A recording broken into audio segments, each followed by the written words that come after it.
जहां एक तरफ government of India 2030 Commonwealth games और 2036 ओलंपिक्स के लिए बिड कर रही है, वहीं दूसरी तरफ एक के बाद एक डोपिंग सस्पेंशंस की लाइन लग गई है। जहां एक तरफ हम नए नए स्टार्स को उभरता हुआ देख रहे हैं इन सो मेनी डिफरेंट स्पोर्ट्स, वहीं दूसरी तरफ कोचेस और एथलीट्स पकड़े जा रहे हैं सिस्टम को अब्यूज करते हुए। आज का टॉपिक इंडियन स्पोर्ट्स की इसी गंभीर समस्या पर आधारित है। डीपी मनु याद है आप सबको, वही जिन्होंने 2023 वर्ल्ड चैंपियनशिप में फाइनल्स में पहुंचकर 6th पोजीशन हासिल की थी और जिनसे पेरिस ओलंपिक्स से पहले काफी उम्मीदें भी थी, बट ओलंपिक्स के पहले ही उन पर डोपिंग एलिगेशंस लग गए थे और अब उन्हें नाडा ने 4 साल के लिए सस्पेंड कर दिया है। पर सिर्फ डीपी मनु ही नहीं, इस साल के पहले 3 महीनों में ही काफी केसेस सामने आ गए हैं। उत्तराखंड में हुए 38 नेशनल गेम्स में भी कम से कम 11 एथलीट्स डोपिंग टेस्ट में फेल हुए हैं। इनमें से 8 को तो टेम्पररी बैन भी कर दिया गया है। नाडा ने ओवरऑल ऐसे 118 एथलीट्स की लिस्ट बनाई है जो टेम्पररी या परमानेंट सस्पेंशन में है, all due to doping, complicity and evasion allegations. NADA ने इसकी रिपोर्ट आईओए को भी दे दी है और अपील्स के प्रोसेस के बाद इंडिविजुअल फेडरेशंस डिसाइड करेंगे कि हर एथलीट का सस्पेंशन पीरियड कितना होगा। पर सबसे ज्यादा चिंताजनक बात तो यह है कि ये रॉट सिर्फ एथलीट्स तक सीमित नहीं है। पहली बार नाडा ने एक junior chief national coach Ramesh Nagapuri को प्रोविजनली सस्पेंड किया है कॉम्प्लिसिटी के लिए। कॉम्प्लिसिटी नाडा के रूल 2.9 के तहत प्रोहिबिटेड है और इसका मतलब ये है कि कोई एथलीट अगर प्रोहिबिटेड सब्सटेंस लेता है और उसमें उसे मदद की जाती है या एनकरेज किया जाता है तो इसे कॉम्प्लिसिटी कहा जाएगा।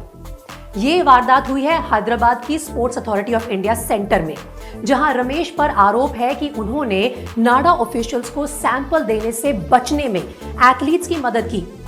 जो 2 एथलीट्स इस घटना में भागे वो भी सस्पेंशन लिस्ट में हैं, इवेजन के लिए, जो एक मेजर वायलेशन है। ये मामला बहुत सीरियस है। आर्टिकल 2.9 का वायलेशन कम से कम 2 साल से लेकर लाइफ टाइम इन एलिजिबिलिटी तक की सजा दे सकता है। नाडा की लिस्ट में रमेश नागापुरी के अलावा राकेश और करमवीर सिंह भी हैं, जिन पर एडमिनिस्ट्रेशन ऑफ प्रोहिबिटेड सब्सटेंसेस और कॉम्प्लिसिटी का आरोप लगा है। इन सारी न्यूज को देखकर तो यही लगता है कि ये रॉट और कितना गहरा हो सकता है। जूनियर एथलीट्स जिन्हें शायद डोपिंग के बारे में पूरी जानकारी भी नहीं है, उनके कोच ही अगर उनको गलत रास्ते पर ले जाएंगे तो ये सच में एक बहुत सीरियस ऑफेंस है। ये डोपिंग के स्कैंडल्स हमारे देश की रेपुटेशन के लिए भी अच्छे नहीं हैं। इंडिया वैसे भी डोपिंग में वर्ल्ड में टॉप 3 में आता है और फ्यूचर ग्लोबल टूर्नामेंट्स की बिडिंग में हमारे चांसेस को और कमजोर कर सकता है ये scandal. Athletics federation of India के लिए भी ये बड़ा एम्बैरेसिंग सिचुएशन है। यहां तक कि उनकी नेशनल कैंप्स को डिसेंट्रलाइज करने की नई पॉलिसी भी स्क्रूटिनी में अब आ चुकी है।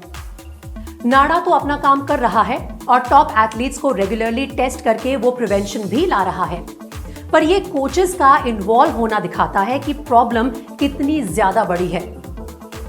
लेकिन इस अंधेरे में एक उम्मीद की किरण भी है। हमारी सरकार ने डोपिंग के खिलाफ लड़ाई में एक बड़ा इंपॉर्टेंट कदम उठाया है। इंडिया वर्ल्ड की 17th कंट्री बन गई है जिसके पास वाडा accredited athlete passport management unit यानी APMU है। ये यूनिट न्यू दिल्ली के national dope testing laboratory NDTL में स्थापित की गई है। इस APMU का उद्घाटन 17 अप्रैल 2025 को union minister for youth affairs and sports doctor Mansukh Mandaviya ने किया। उन्होंने कहा कि APMU इंडिया की डोपिंग के खिलाफ लड़ाई में एक की माइलस्टोन है। ये यूनिट एथलीट्स के बायोलॉजिकल पासपोर्ट्स को मॉनिटर करेगा। मतलब ये सिर्फ बैंड सब्सटेंसेस को डायरेक्टली डिटेक्ट नहीं करेगा, बल्कि समय के साथ ब्लड पैरामीटर्स, हार्मोनल लेवल्स और अन्य फिजियोलॉजिकल मार्कर्स में बदलाव को भी ट्रैक करेगा। इससे डोपिंग पैटर्न्स का पता चलेगा और स्पोर्ट्स की फेयरनेस बनी रहेगी। डॉक्टर मंडाविया ने इस APMU को beacon of support for global south भी कहा है। उन्होंने नेबरिंग कंट्रीज को भी इस यूनिट का यूज करने का ऑफर दिया है, जिनके पास अपने ऐसे सिस्टम्स बनाने के लिए शायद रिसोर्सेज नहीं है। मिनिस्टर ने यह भी स्ट्रेस किया कि स्पोर्ट्स फेडरेशंस, यूनिवर्सिटीज और इंस्टीट्यूट्स को भी डोपिंग के बारे में शुरू से शिक्षा देनी चाहिए और अवेयरनेस कैंपेन्स लगातार चलाने चाहिए। एनडीटीएल का ये एपीएमयू वाडा गाइडलाइंस के साथ अलाइंड है, जो ग्लोबल एंटी डोपिंग प्रोग्राम को मजबूत करेगा।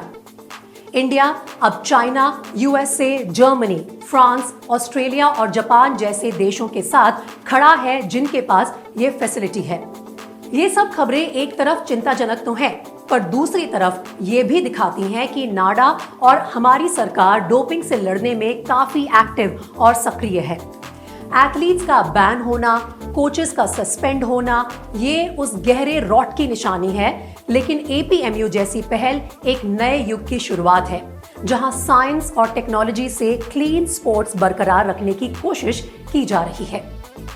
अगर इंडिया को एक बड़ा स्पोर्टिंग पावर हाउस बनना है तो खेल के मैदान के साथ साथ एथलीट्स और उनके कोचेस को भी क्लीन रहना होगा। डाउनलोड कीजिए इंडिया स्पोर्ट्स हब का ऐप और हमें कमेंट्स पे सजेशंस दीजिए कि जूनियर लेवल पर डोपिंग को आप क्या समझते हैं, कैसे रोका जा सकता है।